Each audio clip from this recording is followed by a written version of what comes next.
I'm Annabelle Horton. I carry the title of beauty queen that millions of girls desire. I always proudly hold my head high and smile in front of all admiring eyes. I was praised as a beauty queen because of the volunteer projects I participated in. Of course, indispensable support from my family. If you look from the outside, you might think I have it all. A life of luxury, a prestigious position in the upper class, a powerful mother, a perfect husband-to-be. I used to think so. I used to believe that my mother, Paula Horton, is an admirable woman, a brilliant leader, a founder of the Horton Foundation, a charity that helps thousands of patients in need of medical assistance. I used to think Trevor, my fiancé, is the ideal man, successful, smart, always there for me. I used to believe that my half-sister Reagan is the invisible man in the family, too bland, too cold, too immersed in numbers and research data. I used to believe all of those things, until I found out everything in my life is just a perfect lie. I remember very clearly the first moment when everything started to fall apart. It was a normal evening.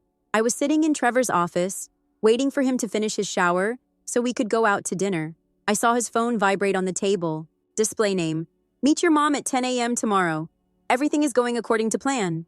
I squinted my eyes. My mother? I never knew Trevor had private dates with my mother without telling me. Curious, I opened his phone. I couldn't believe my eyes. A series of messages, emails, and documents about the Horton Foundation. Huge amounts of money were transferred to strange accounts, list ghost companies, and most importantly, the blueprint of something named Project Legacy. I try to read faster.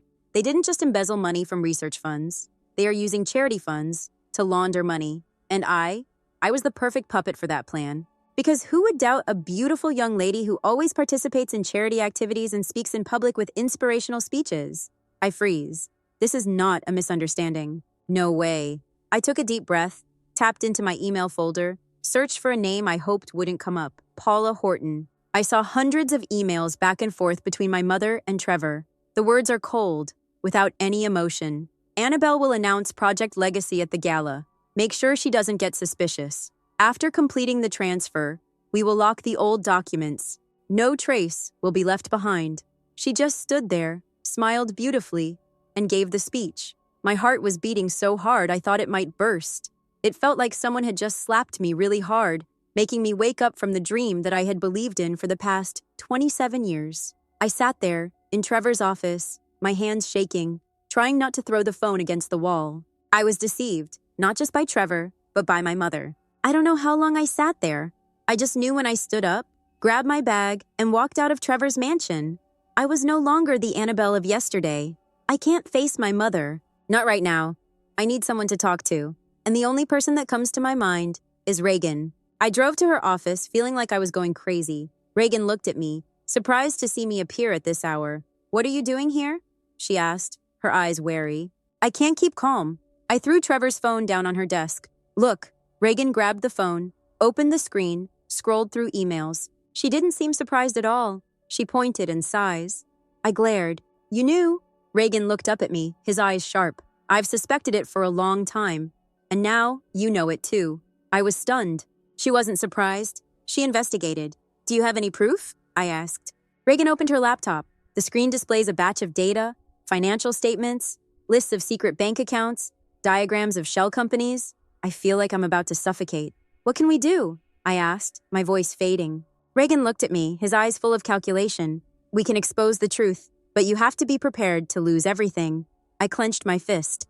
"I don't care." That night, I returned to my mother's house as if nothing had happened. She was sitting on the couch in the living room, sipping wine, charming as always. "Where have you been all night?" she asked. I smiled. "Just going out for a bit." I looked at my mother for a long time. I wonder when she started lying. I wonder if she has. How long did it take to build this perfect cover? I wonder, did she truly love me? Or was I just a pawn in her plan? "Have you prepared your speech for the gala yet?" my mother asked, taking a sip of wine. I nodded, hiding the bitterness in my voice. "Okay, I know it by heart." I stood there, in the lavish house I grew up in, feeling like one stranger. But there's one thing I know for sure. I'm no longer their puppet.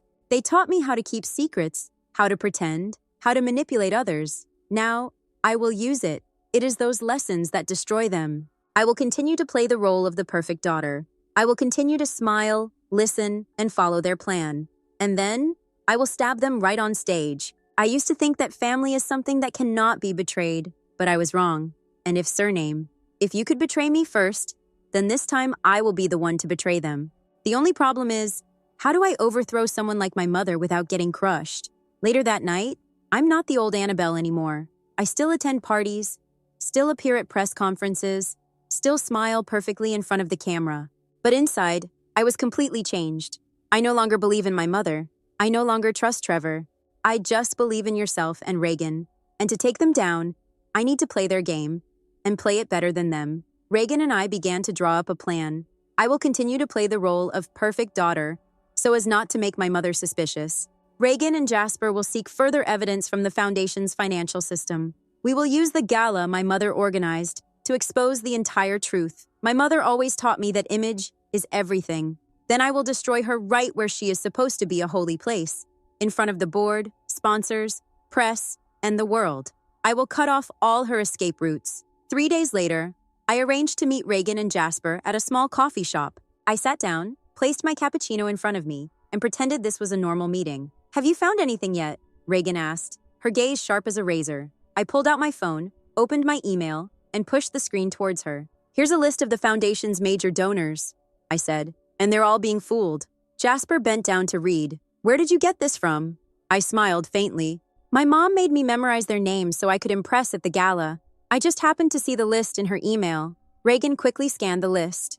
"Good, but we need financial proof to prove that the money they donated was embezzled." Jasper opened his laptop, his fingers quickly gliding across the keyboard. "You hacked into the Foundation's internal system," he said. "But my mother locked some important documents. If we want to get them, we need higher-level access."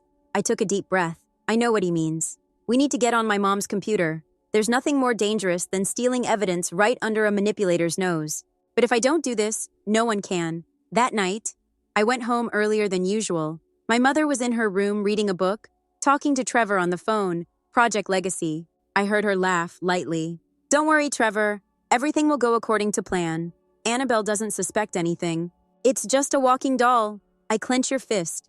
I hate her, but I hate myself more, forever trusting her. When my mother went upstairs, I snuck into her office. On the table is a familiar laptop. A computer contains all her secrets. I sat down and opened it. Password? I tried it on my mother's birthday. Incorrect. I tried Trevor's date of birth. Incorrect. I tried a name that appeared in a previous email. Project Legacy. Screen light up. I hold your breath. My mother was so confident that he didn't bother to set a more complex password. I plugged the USB into the computer port, quickly copying all the important files. List of ghost companies, bank accounts in the Cayman Islands, emails exchanged between my mother and Trevor. I had everything I needed. But as soon as I took out the USB, the room door opened. My mother was standing right in front of me. Her eyes were as sharp as knives. "What are you doing in my room?" I took a deep breath, trying to stay calm. "I was just looking for a document about Project Legacy. Mom said I would publish it." She narrowed her eyes and approached me. "I never cared about this before." I smiled and shrugged. "I just want to make sure I understand what I'm about to say in front of hundreds of people." My mother observed me for a long time.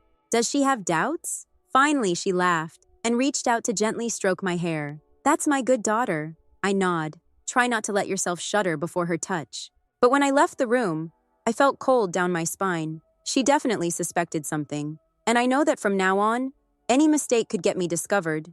I gave the USB to Reagan the next morning. She plugged it into her laptop, scrolled through the data, then looked up at me. "This is proof of destruction."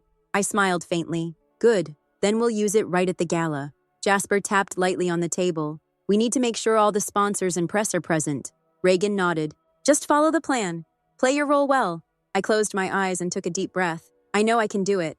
I have played the role of an obedient doll all her life. Just this time, I will do it to destroy them. My mother thought I was just a pawn in her chessboard, but she didn't know that being good can also turn the game around. The gala is only a week away. Everything has been arranged.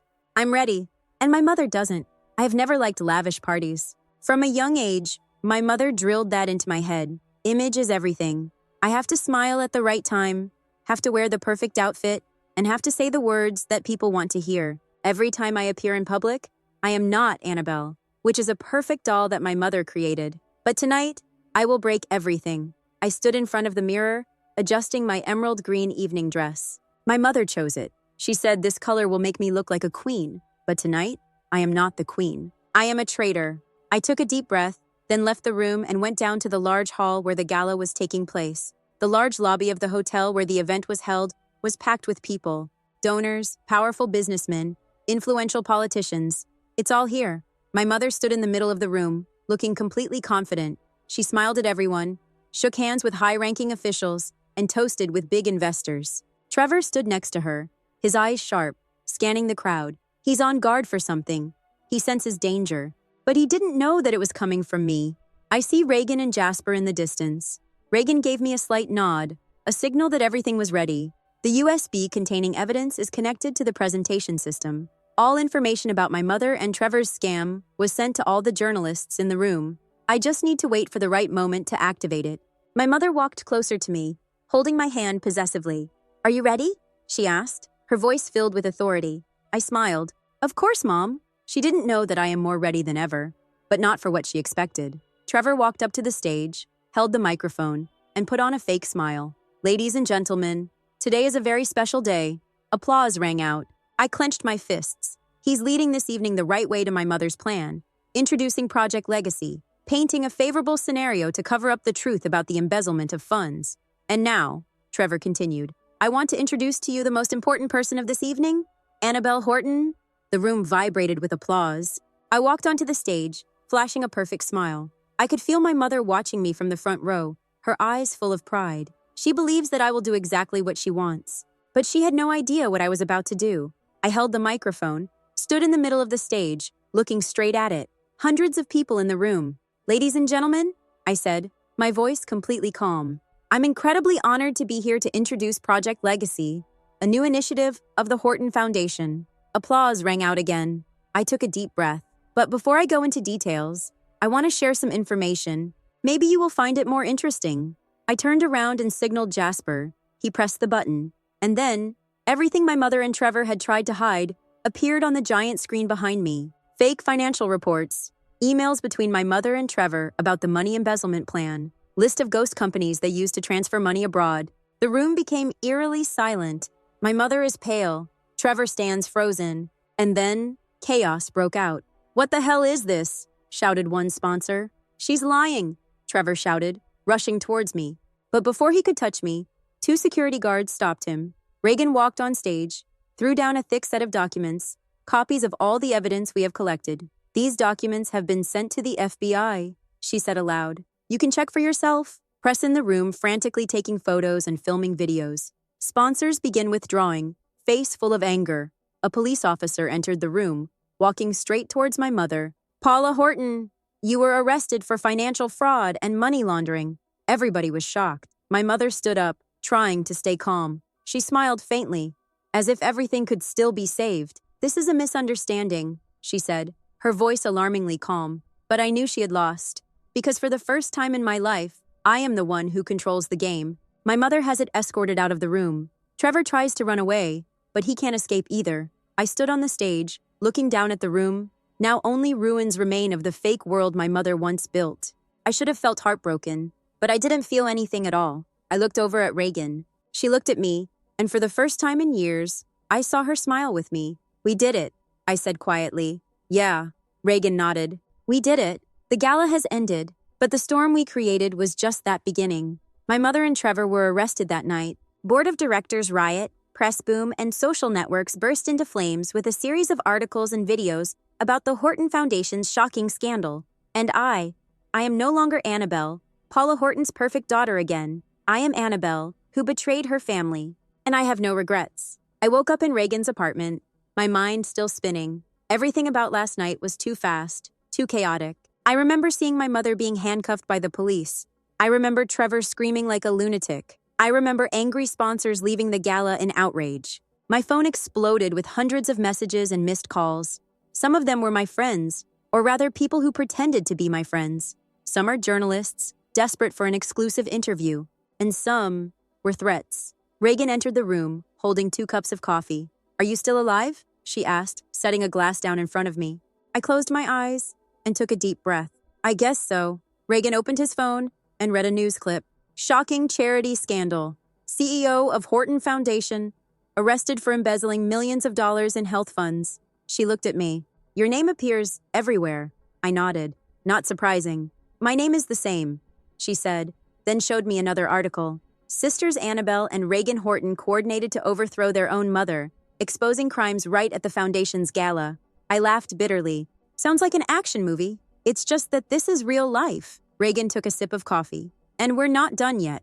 2 days later, Reagan and I were summoned to an emergency meeting board of directors of the Horton Foundation. The last time I walked into this conference room, my mother was the one in power. This time, she is sitting in the cell. The conference room was filled with powerful people, faces that had once toasted my mother, but now they are full of worry and indignation. Mr. Stewart, the chairman of the board, looked at us. His eyes narrowed. The two of them made the world go crazy in just one night. I straightened my back. It was my mother who made everything fall apart, not us. But you two exposed it, he replied, his voice heavy. And now this charity is at risk of closing permanently. Reagan clasped her hands over her chest. We've thought about it, and we have a plan. Council fell into silence. I glanced at Reagan. She nodded at me. I took a deep breath. Let us run this fund. Language whispers broke out immediately. Another member, Mrs. Anderson, spoke up. What are you proposing, Annabelle? Do you want to take your mother's place? I looked straight into her eyes. No, I want to save this fund. Reagan continued. We know the Foundation's reputation is in tatters, but if anyone can fix it, it's us. And we'll do it in a completely different way, I said grimly. 1 minute tense silence covers the room. Then Mr. Stewart sighed. We will consider. That evening, I received a call from an unknown number. When I picked up the phone, the voice I had known all my life rang out. My mother. Annabelle! I tightened my grip on the phone. What do you want, Mom? My mother sighed. Are you satisfied with what you've done? I smiled faintly. Completely. You betrayed me, she said, her voice cold. I closed my eyes, feeling my chest tighten. No, Mom, I whispered. It was you who betrayed me first. There was a long silence. Then her voice became sharper. Don't think it's over. The people you just faced, they're not that easy to defeat. I frowned. Are you threatening me? She laughed softly. No, Mom, but I've entered a more dangerous game than I thought. I hang up, heart pounding. I don't know if she's trying to scare me or she actually knows something, but I don't have time to worry because tomorrow I will officially confront his past. The next morning, Reagan and I walked into one big press conference, the first event since the scandal broke out. Ahead of us are dozens of journalists. The camera flashes continuously. I grabbed the microphone tightly, feeling a bit shaky, but then I looked at Reagan and I remembered the reason why I'm standing here. So I took a deep breath and said it loud and clear. The Horton Foundation was once a corrupt organization, but today, we pledged to change it. The clicking sound of the camera erupted across the room. I know everyone is wondering, why would I betray my own mother? I stopped and looked straight at the reporters. The answer is simple, because the truth is more important than anyone, including family. Air in the room is silent as a sheet. I don't regret what I did, I continued, and I won't stop until this fund is truly working for what it was created for, helping those who need it most. A round of applause suddenly rang out. I'm surprised, but then I realized I took back control of my own story, and for the first time in my life, I am no longer my mother's shadow. I am Annabelle Horton, and I decide our own fates. I used to think that when my mother was arrested, everything would end, but I was until. My mother is not the type of person to accept failure. She did not sit still in her cell and wait for her day in court. No, she still is pulling the rope, trying to drag me down into the mud with her. One morning, as I arrived at the Foundation's office, Sarah, Mother's old assistant, came in, pale-faced. This was just sent to you. I received a beige envelope with no sender's name. When I opened it, my heart was frozen. Inside is a photo of me and Reagan, taken from a distance, clearly from someone watching us. The back of the photo is only there a short sentence. We're not done yet. I feel my whole body is cold. Reagan took the photo, read the text, then gritted his teeth. Mom hired someone to do this. Absolutely, I whispered. But that means she still has power even while in prison. I don't want to call my mother again. But after receiving that photo, there is no other choice. I dialed the number, and it only took 3 rings before she answered. Hello, daughter. I took a deep breath, keeping my voice calm. Mom, what are you playing again? She laughed, gently but dangerously. Do you think I can be eliminated from the game so easily? I sent you to jail, Mom. I emphasized each word. The game has ended. Oh, my little Annabelle. Her voice was full of pity. The game has just begun. I feel my heart tightened. Mom, do you know what I just got? I asked, trying to keep my voice calm. A stalker photo of you and Reagan and a threat. She was silent for a long while. Then she laughed. I didn't do that, she said, but I know who did it.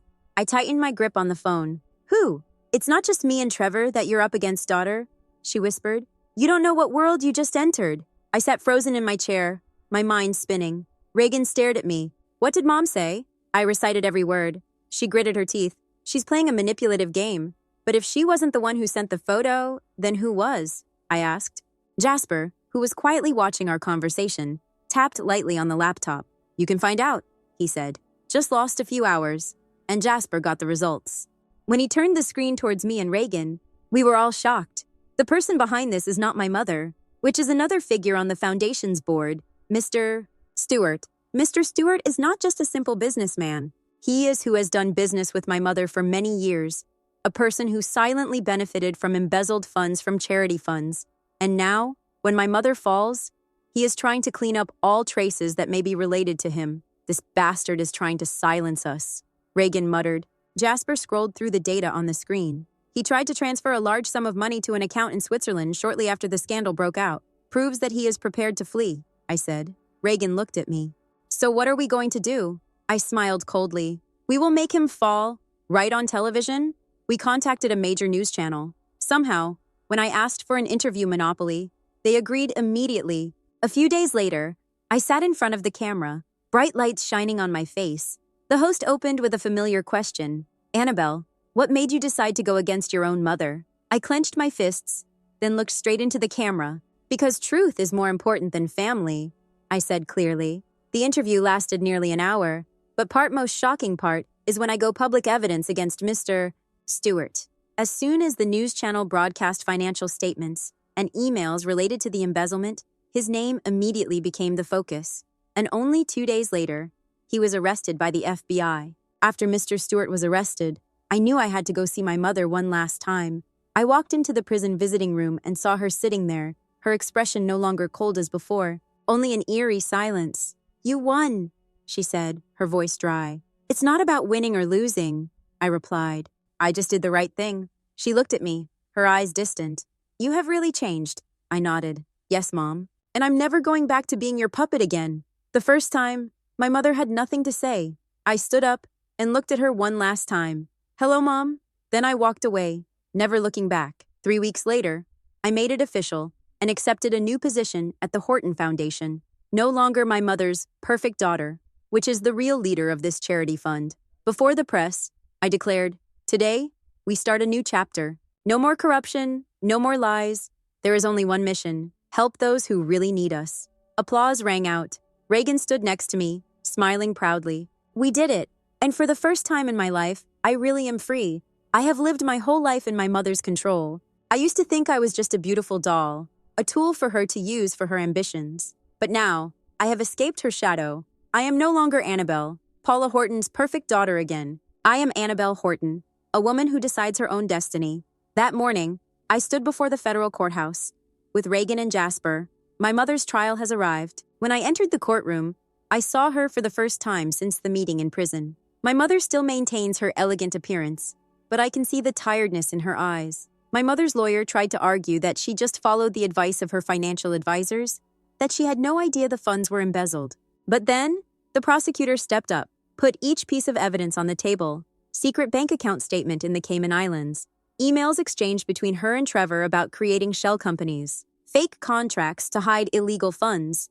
I looked at my mother. She cannot be denied anymore. When the judge pronounced sentence, 20 years in prison, she never cried, never got angry. She just turned around, looked straight at me, and I looked back at her, without any fear. After leaving the courthouse, I walked outside, feeling it, warm sunlight shining on my face. Reagan stood next to me, placing his hand on my shoulder. How does it feel? She asked. I took a deep breath. It's like I can finally breathe. Jasper chuckled softly. So what are you going to do now? I looked toward the Horton Foundation building, where I used to be a puppet, and now I'm in charge. We'll do what Mom never did, I said firmly. We're going to turn this foundation into an organization that really helps people. Fund management work. It's not easy. Immediately after Reagan and I took over, a series of donors withdrew. The researchers did lose trust, and the press followed every step.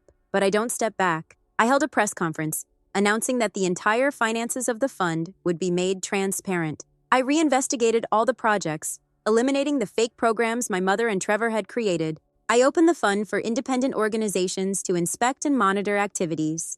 We don't just clean up the rubble my mother left behind. We are building something stronger, better.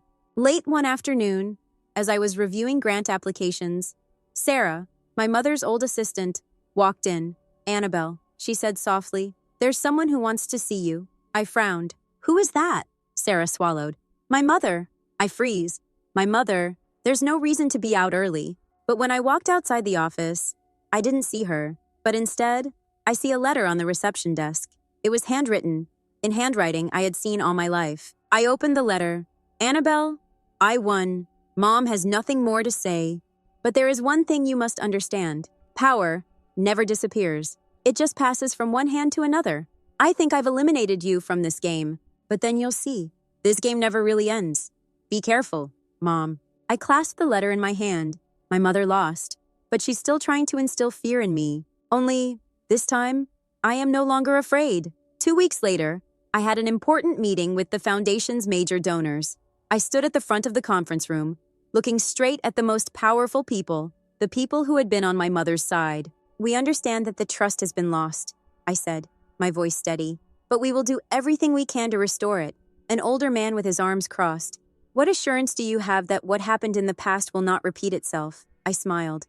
"We have completely changed the financial system. The entire fund will operate publicly. Anyone can track how the funds are used." The room is silent. Then a woman spoke up. "I will continue to fund the foundation, if you really do what you promised." The older man nodded. "Me too." One by one, they agree to stay. I clench your hands under the table. This is not just a small victory. This is a new chapter. That evening, I, Reagan and Jasper sat on the rooftop of the foundation building, watching the city's brilliant lights. "We really did it," Reagan said quietly. Jasper laughed. No one thought that the two Horton sisters could overthrow an empire. I take a sip of wine, feeling a relief I've never felt before. "We're not quite done yet," I said. "But at least, now we're moving in the right direction." Reagan turned to me. "Do you regret it?" I was silent for a long time. Then I shook my head. "No, not at all. I used to think that doing what my mother wanted was the only path I could take. But it turns out, you can still choose another path. I am no longer the Annabelle of yesterday. I'm Annabelle of tomorrow, and I have no more fear."